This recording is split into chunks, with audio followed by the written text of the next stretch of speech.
You are listening to the Mary Jane Society podcast, where you will meet entrepreneurs, cultivators, scientists, doctors, and inventors in the cannabis industry.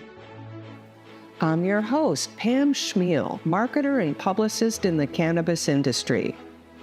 Today we're talking to Stephanie Abrams. She's a neuropharmacologist, researcher, and founder of Beyond the Bench, a consultant company in the psychedelic space.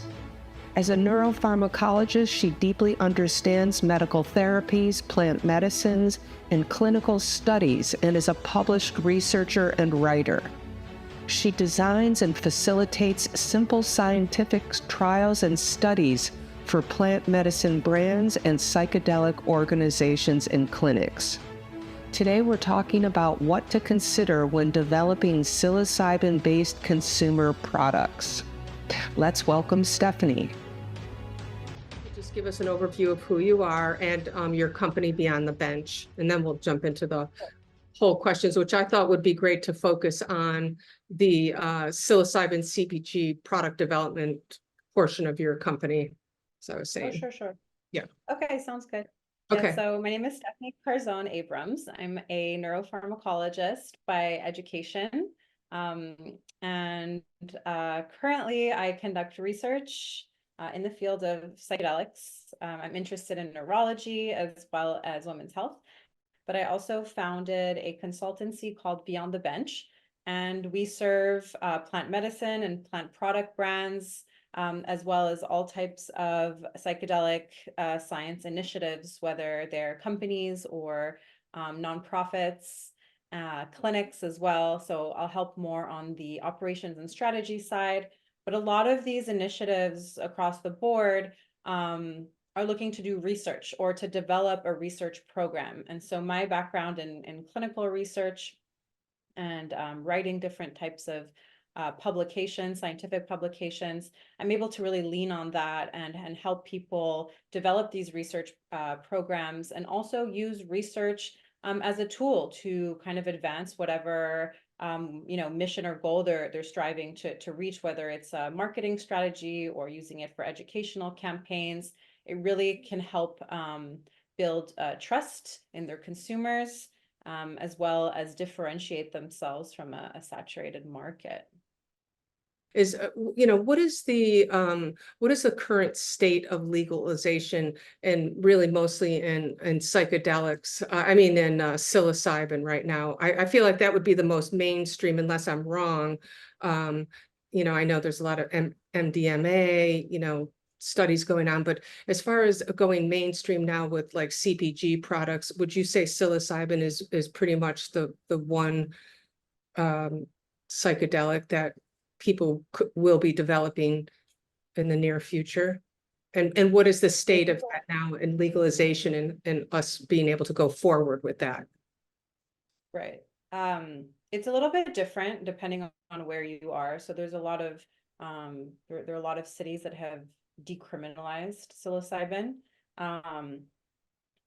In terms of CPG and products, there's no shortage. Like so many people have developed their own psilocybin brand, and they're selling it in the underground. And the underground is a market that is thriving.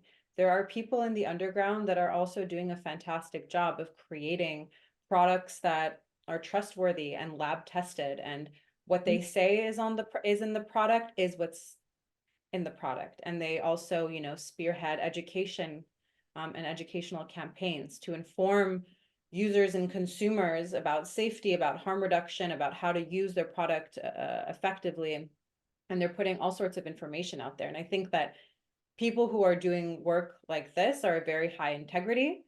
But obviously within the underground, since it's a market that's not controlled, you also have people who aren't being integrous with their products, right? And so the movement here, I think that we're seeing is, how do we keep everybody safe, right? How do we create access to safe products? How do we create education to minimize harm? Because it's a plant that is legal, right? And illegal at the moment, but it is very accessible, right? And just because it grows in the ground and it's natural and it's accessible in this way doesn't mean that it's for everyone. So how do we essentially sensitize and educate the public so that they know how to use it appropriately or when not to use it, essentially? You know, we've heard of cases of children or just like younger people with mental health challenges or predispositions to mental health issues who have engaged in high doses of psilocybin, and there have been some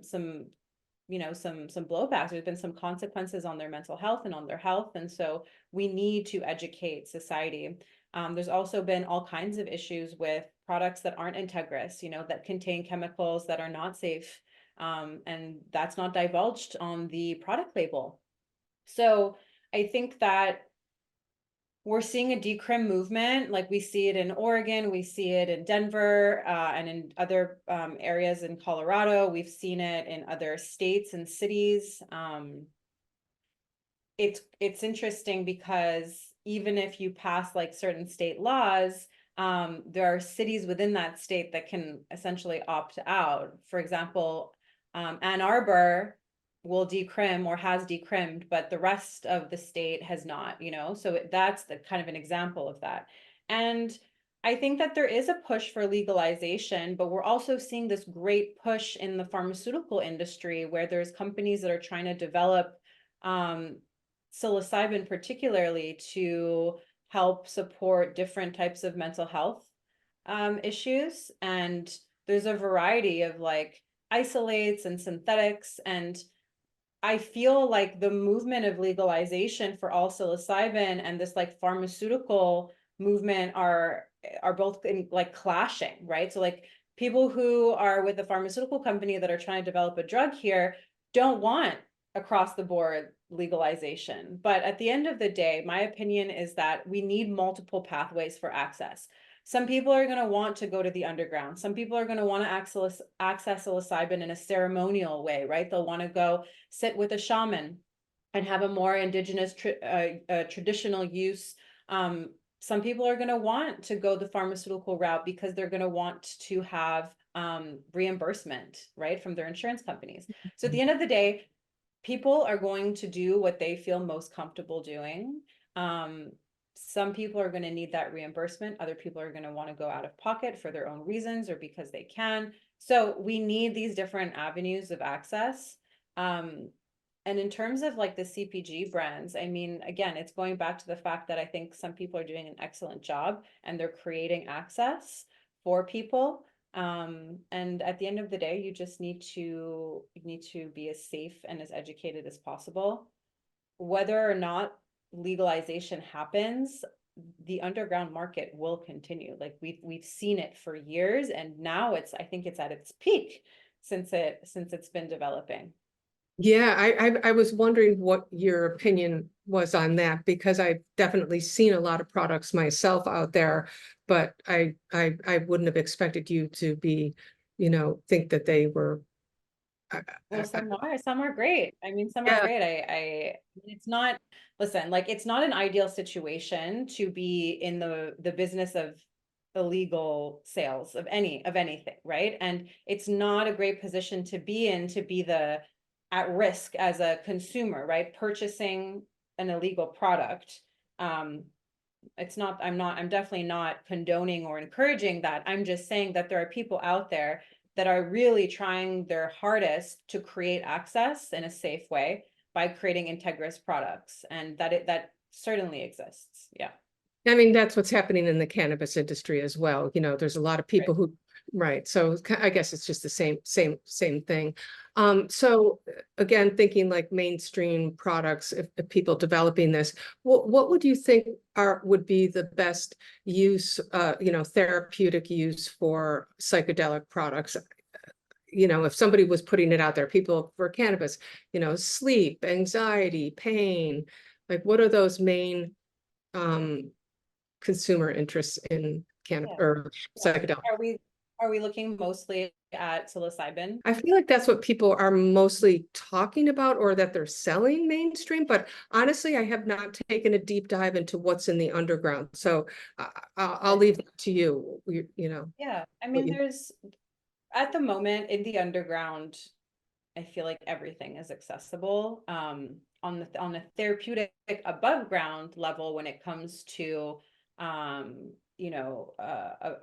treating an illness or a health challenge, we're looking at a wide array of psychedelics that are, being researched at the moment. So if we're starting with psilocybin, for example, here, psilocybin is the active in magic mushrooms, right? And it is what we call a serotonergic psychedelic. So it acts on your serotonin system, and serotonin is a neurotransmitter that is a mood stabilizer. So what they found is that psilocybin can help with depression, but it could also help with anxiety and ADHD. And there's also a recent article that just came out that was comparing how psilocybin works in the brain versus ADHD medication like Ritalin. And it was really interesting because what psilocybin and some of these other classic psychedelics can do is essentially restore balance between brain networks that fall out of balance when we have struggles with attention, right? Or anxiety or mood. So we've got networks called the default mode network, we have the task positive network, and these networks usually work in tandem, and when one is active, one will be less active and vice versa. But what we found is within the default mode network, when it is overactive, that's when we start having wandering thoughts, self-referential thinking, some fear-based thinking, self-rumination, that kind of stuff. And we can get distracted and unfocused. And that's where some anxiety or ADHD can start to manifest. So what we've realized with psilocybin is that it somehow calms the default mode network and restores the balance between it and the task positive network, which is active when you're concentrated and focused and in flow.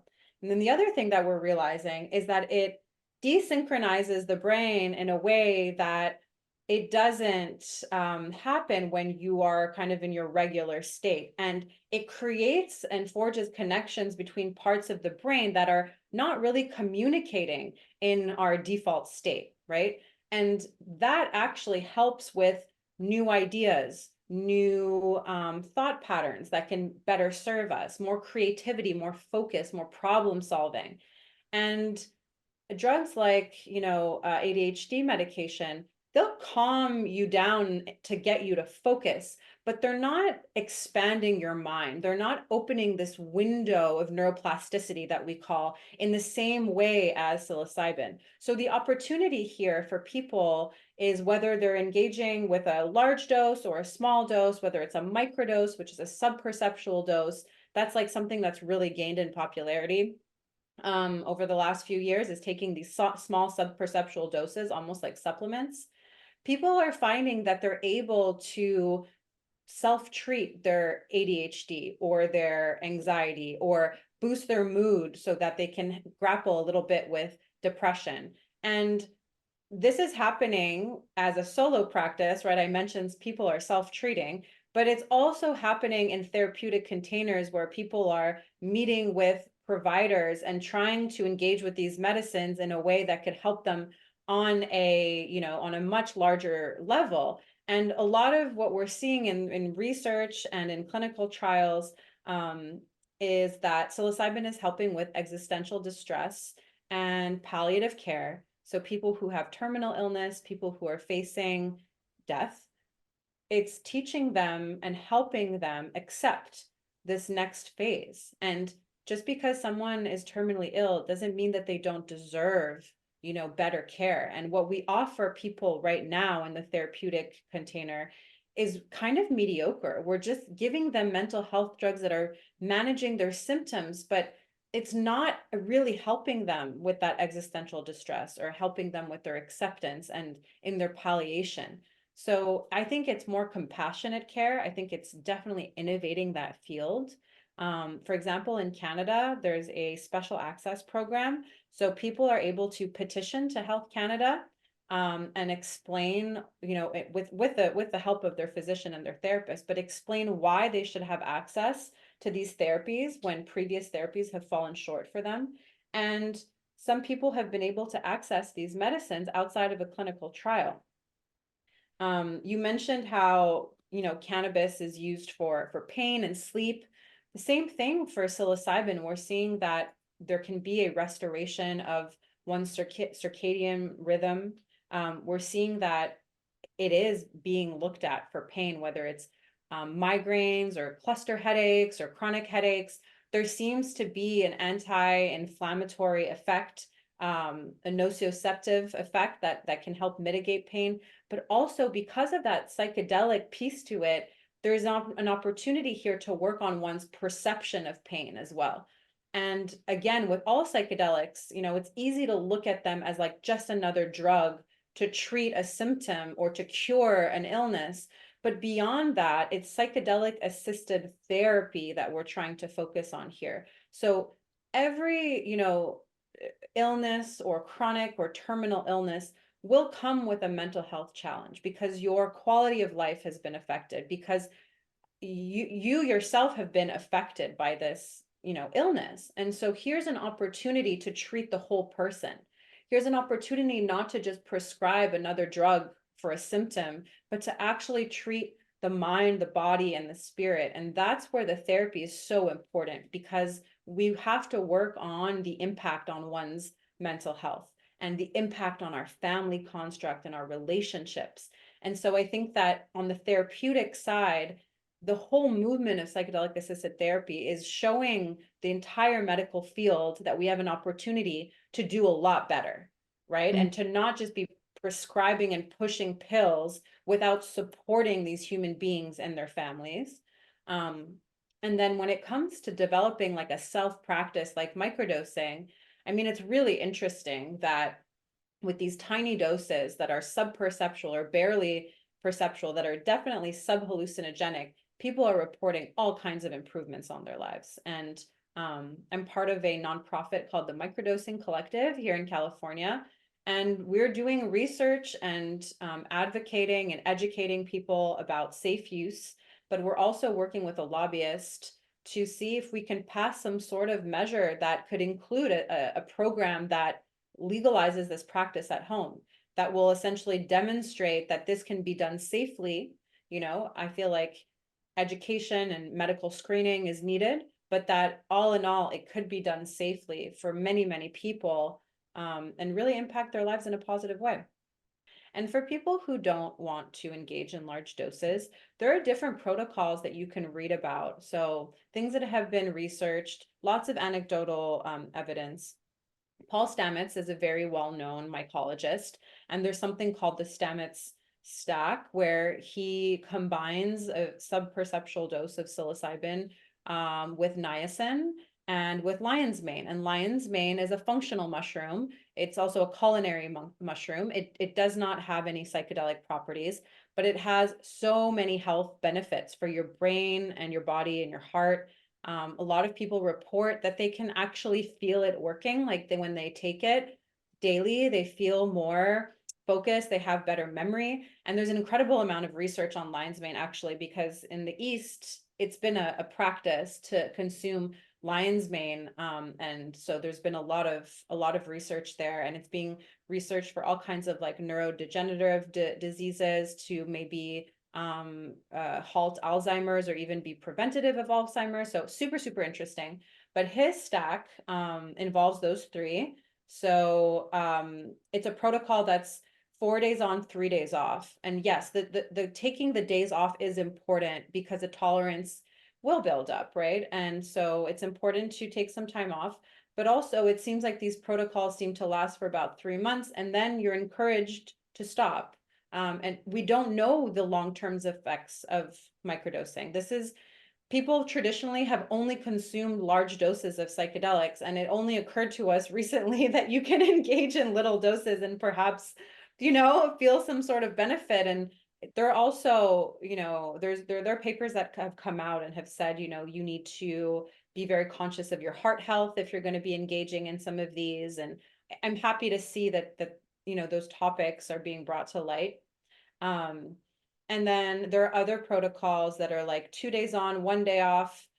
People However, despite these protocols that have been, written about and that are kind of popular, people tend to find their groove. I know people who just do it when they feel like doing it. And I think that exploration of how to use plant medicines in a safe and beneficial way is actually really cool. Like just we call it, developing a relationship with that plant. It is, you're creating, a routine or a practice that works for you. So I think my advice in general is, first and foremost, check with your healthcare provider, and make sure that you're being very, very safe. Do your research. There is no shortage of information these days. So make sure that your information is coming from a trusted source. And then definitely explore. Yeah. Yeah. So all in all, these are like protocols that you can add to your daily routines. So I know that you're working with, I think, one or two of these assisted therapy centers that are opening up in California. Is that right? So mostly in California, but I am also Canadian. That's where I'm from. And so I've done some trainings that help me support people also in Canada seeking the psychedelic assisted therapy, whether it's, psilocybin for treatment-resistant depression or palliative care, or MDMA for PTSD. That is still in an experimental phase right now because, as we mentioned, the FDA rejected, unfortunately, MDMA for PTSD a couple weeks ago. But yeah, I'm active here in California. I've helped some clinicians open integrative medicine practices that include psychedelic assisted therapies. At this point in time, it's only ketamine that is legally accessible. But some of these centers will become trial sites for clinical research, and that's a really interesting avenue because you get to contribute to science and be involved in the kind of development of other types of psychedelics like psilocybin assisted therapy. Right, Yeah. right. They're conduits or right for more medical research and yeah, clinical research. I didn't even think about that, all the data of the people coming through there. Oh, that's actually really great. So, okay, so I guess if we go back to the psilocybin again, because I think there's a lot of people in the cannabis industry thinking about adding and are already adding that to their product lineup. Like what as far as like how would you sit down and talk to them about this? Like, I mean, the typical like who's their target market? Do you see a specific group out there that they would target? And like I've also read that female versus psilocybin will affect female versus males differently. So there's a lot of things to think about when you're thinking about your product. What's the best form factor? So maybe if you could just talk a little bit about that, how you consult for your company. Yeah, so I mean, so many questions about, like you said, like who are you trying to support and your demographic, but there's some interesting things to know. So I love that you actually mentioned the men versus women. I mean, all in all, these are incredible tools for everyone, to engage in or to learn about. But it has been found that there's a relationship between estrogen and serotonin, and that women, depending on where they are in their cycles, can be affected differently, because our estrogen, rises and falls a couple of times in our cycles.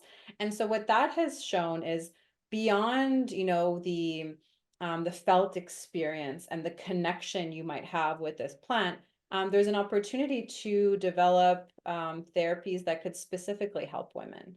And those are being researched. And we're talking about, very severe forms of PMS called PMDD, postpartum, menopause, endometriosis. It's so fascinating. And it's also great to see that the research that's being done is showing some positive results for the treatment of these disorders that really impact women across the board. And the current solutions that we have just aren't that great. It's a lot of like pain medication. It's a lot of like antidepressant medications that aren't very effective. I think like SSRIs for PMDD, which is a severe form of PMS, are like effective something to like 40 or 60% of the time. And like, that's it. And then not to mention all the side effects you get from from the SSRIs.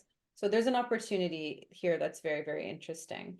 And then the other things, to consider is like your formulation and the types of mushrooms. So like psilocybin is not created equally, depending on the strain. You can have the same dose of two different strains. If the strain is more, potent or strong, that same dose will feel, 2 or 3 or 4 times as intense as the other type of strain. So that's something to really, really educate oneself about, is what strain do you want to work with, and do you want to offer multiple types of strains? Yeah. That's a big And difference. That's yeah, big. That's a absolutely. huge. That's Absolutely. huge. Just I an mean, example. Yeah, go ahead. I was just saying that doesn't happen in, cannabis strains. I mean, slightly different effects. Yes, a little bit, but not something like you're talking about that it could really affect. Yeah. Like I as mean, far as like, kind of. I mean, cannabis, like, there's like different strains, and people, depending on, I guess, like the cannabinoids and like the terpene. percentage of THC or like THC ratio to CBD, people will be like, oh yeah, like I'm looking for like a very social, like sativa, like I want something that's really gonna keep me awake, and like really active and engaged. And people will suggest, like at a dispensary, they'll suggest certain strains. The same thing with mushrooms, like um for example, two very, very well-known strains. You have penis envy and you have golden teacher, right? And so penis envy is known to be very strong, right? And a lot of people talk about it having a very masculine and energetic kind of like personality and effect, whereas golden teacher is known to be more gentle. And like when you even just think of the name golden teacher, it just kind of feels warm and it feels gentle and guiding. And so I think sometimes like the felt effect is built into the name.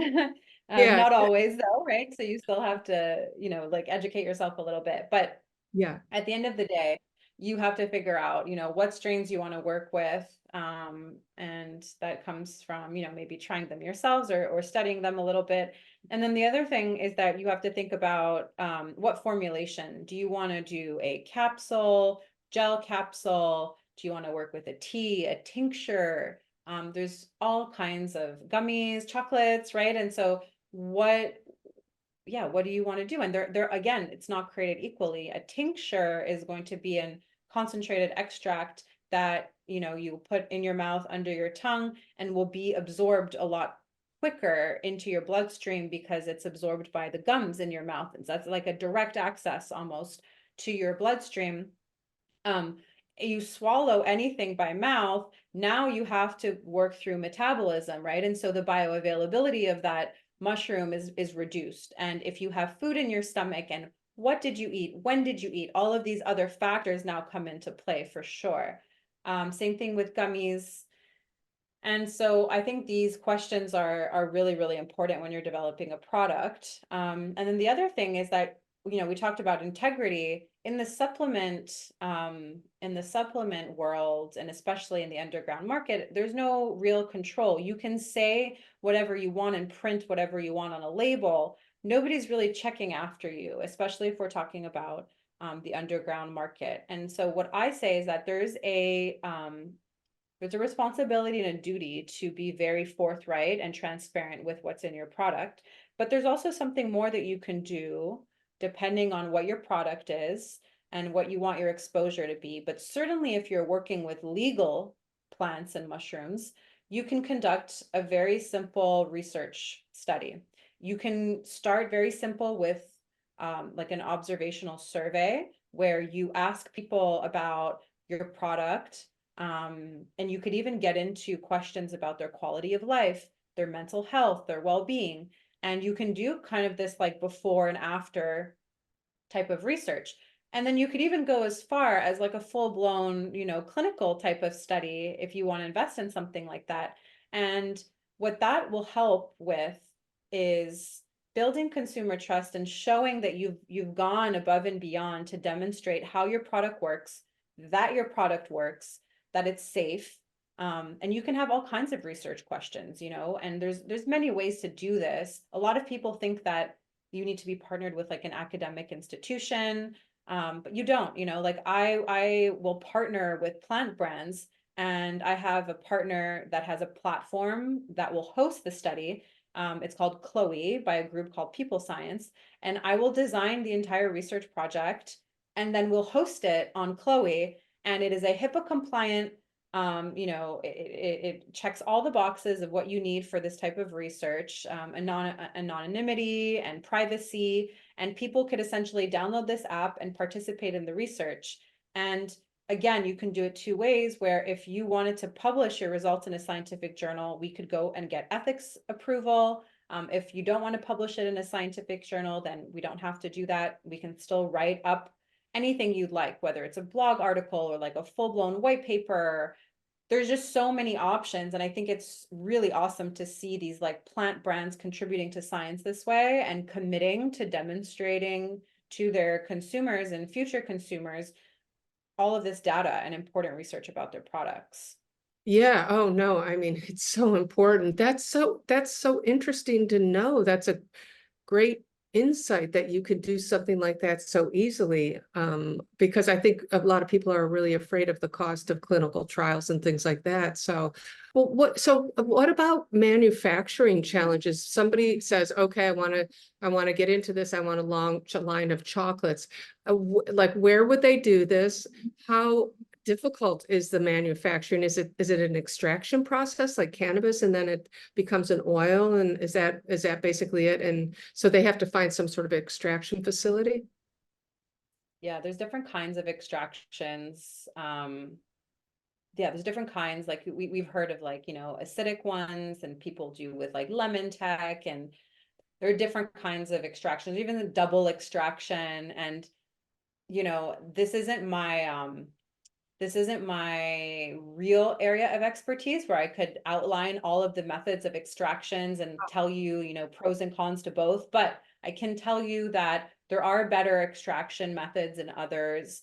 And I think it's also important to look at that because, for example, a lot of people think that taking dried mushrooms, right? So you dry a mushroom, you grind them up, you encapsulate them, and you eat them. They think they're just getting everything out of all of the actives, all of the polysaccharides and triterpenes and everything that's like amazing for your health. And they think that they're just getting them in one shot from just consuming the ground up dried mushroom, but it's not all bioavailable to you. So there is like a layer of protection, this fibrous layer called chitin, and it is very hard to break it down. Sorry, not chitin, chitin. It's very hard to break it down. And so it's not all bioavailable to us. And that's where the extraction becomes very, very important. And so that's why I like tinctures.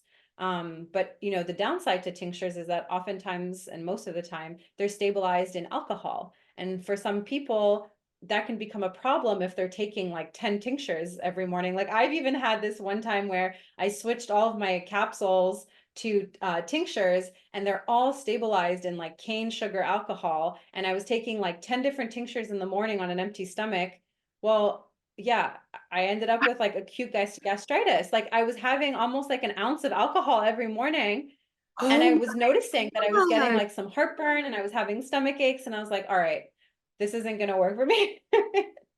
Oh my gosh, that's so okay. And a lot of people are selling that is a common one, are the capsules too. I mean, away from the Yeah, the tinctures. capsules are great. I mean, it's not that you're not getting anything out of them. You are, but you actually have to take way more than I think many people realize. So the first thing here is like when you do find a manufacturer, right? Also be talking to a formulator, because the manufacturer is just going to do what you want them to do. So a lot of them have a lot of knowledge about formulations and the pros and cons and how to best formulate. They do, but whatever you do, work with a formulator, and really understand the benefits to certain types of formulations, and then also understand the ingredients that you're putting in with that tincture, whether it's going to be an alcohol extraction and then it's stabilized in alcohol. Some people do it with glycerin instead. There's all these different things. And then the other thing is, to consumers, read the labels, because the labels are often really misleading. I don't think that they always intend to be misleading, but it's kind of the way we learn to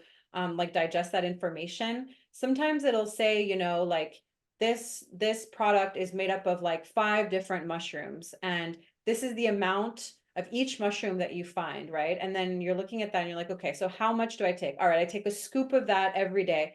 But then when you look at the ingredients and the quantities, you're realizing that that one scoop may contain 5 different mushrooms, but not nearly enough of each one to give you any kind of health benefit. So truly, the serving size might be like 5 times that. So it's really important to look at the labels. Really, really, really important to look at labels. If you were designing your own product, what would you say? Mhm. This is what I think would be a safe, you know, all encompassing, you know, give somebody some good benefits. I don't know, maybe that's too Yeah. broad.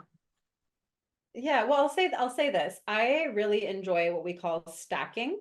So stacking is like the combination of different functional and adaptogenic plants. And what I really love is thinking about what blends to consume or like engage with, depending on like what I'm trying to achieve. So, you know, is it to support physical activity? Because some people are, you know, stacking all kinds of functional plants and even microdoses of psilocybin to increase their endurance. And so I would look at, you know, what plants are best for that. So for example, cordyceps mushrooms. The cordyceps are a functional mushroom. It's a non-psychedelic mushroom, but it has the capacity to be anti-inflammatory, to improve circulation and even cardiovascular health, and even increase VO2 max, which is our capacity to process oxygen. And so I have, like, for example, had this combination of cordyceps and guayusa, which is a natural form of caffeine from a plant. And together, I feel like it's almost like this pre-workout, right? But no jitters, you know, and you can add some like L-theanine in there to really help with the metabolization of the caffeine. You can add some magnesium in there. So this is like stacking. This is stacking. So finding the different plants, minerals, adaptogens that complement each other. And the Stamets stack that I mentioned before, the psilocybin, niacin, and the lion's mane, that's a really popular stack as well. That's great. And then if you really wanted to add more for like focus and cognition, you might look for other plants that might help with that. Yeah, and I feel like stacking is something that like we talk about now as if it's in like modern day like invention, but no, I mean like herbalists that create, you know, combinations and things like that. Like it's a practice that dates back to like when apothecaries were the pharmacies of the world, right? So Right. that's what I enjoy. And so I guess my advice would be to look for like educational resources that talk about different plants, you know, if you're looking to support healthy cycles and hormones and fertility, you can look for that as well. And then try to create these stacks. And it does take some effort because, you know, you don't want to use like competing ingredients and plants. You don't want to be consuming things that might interact with your prescription medication, right? And then it's like, what about the doses? Like, what is an active dose? But I think a visit to any like natural plant or like natural supplement store could be really, really helpful. So I guess, yeah, so just winding up, is there, I guess, is there anyone that you think is doing anything really cool or innovative in psychedelics? Like, or what are you looking forward to doing? What do you know, anything you kind of want to wind up and tell us about what you're doing? A few things. So like I mentioned before, I think there's a huge opportunity for women's health. And I think that we're going to be seeing some really cool advancements. So something that I'm committing myself to in the next, year and moving forward, is I want to contribute to more research in that field. The integrative medicine clinic that I just helped build, we're designing programs to support women specifically. So beyond just like pharmacological treatment and therapies, what other interventional treatments like acupuncture, for example, could really help support women, and publishing those reports to really get the word out there that we've created protocols that could help women facing different challenges. I'm trying to I'm working on developing like a coalition of providers and researchers who are committed to innovations in women's health. And at the end of the day, it's all about changing current medical practices and offering education to the masses that there are options, and that the birth control pill is not your only option. So that's something that I find that I'm becoming more and more passionate about, because even like if I look at my own health, I've been, lucky to be healthy, but as women we just change, like our hormones change, and then all of a sudden, we're having PMS and we didn't have before, and there's like acne and like, cramps and all these random things that happen to us when, for the past 5 years, whatever we were taking was working fine and we were feeling great. And I feel like the answer I was always met with was, do you want to change your birth control, or do you want to go on birth control? And I was facing one of those moments where I was just having all these symptoms around my cycle, and I saw a functional medicine specialist, and she gave me an herb blend, a Chinese herb blend. And I was so skeptical, because I was just like, how is this going to change anything? But it did. It helped with everything. I was getting headaches, I was getting big mood swings, and they all went away. I was getting really uncomfortable bloating, that went away. And so I've been taking these herbs every day since then. And that really sparked my interest in plants and alternative methods to hormonal, pharmacological treatment. It made me realize that there's other things that are very, very powerful out there, and they don't need to be prescription drugs. And so, of course, for some people, that is the way. But I think I'm just trying to highlight that there's options. And so what I want to achieve with this coalition is educational campaigns and just resources and information for people. But I also want to be actively publishing research as a group, so that we can get the word out there to other providers and make changes in their practices. Like, if we don't have the research to back what we're saying, then yeah, the family doctors and the gynecologists are going to keep prescribing the same things, because that's what research tells them. So we need to make that effort and that commitment. And I think also some things that I'm excited about are just helping plant brands pierce through a lot of the noise. Like I said, the plant and supplement industry is full of a lot of different products that are not always tried and true. And I want to show people that there's an easy lift to use research to differentiate, to show that you are integrous, and to show that, what you're putting out there may be a superior product to a competitor's product, and why. So I'm really, really trying to do as much of that type of work as possible. I think it's really, really awesome. I just did one with a Kana company, and Kana is a really beautiful South African plant that can help lift one's mood, kind of like an antidepressant.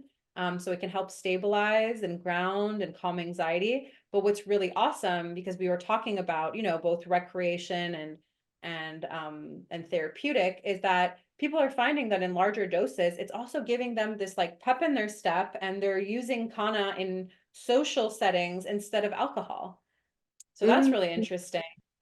So we just did a well-being quality of life study together. Is that K-H-A-N-A, Kana? It's K-A-N-N-A. Oh, okay. K-A-N-N-A. Yeah. Okay. Yeah. Cool. Yeah. It's a succulent from South Africa, and it's gaining popularity here in North America. I'm hearing more and more about it, and seeing more brands come up with their products. And what's really awesome about it is that it's legal. All of a sudden I'm seeing all these type of products, and then of course it's the non-alcoholic movement right now, with the young people, so there's just a lot of that stuff coming out. So wow, that's really cool. I think, thank you so much for joining me today.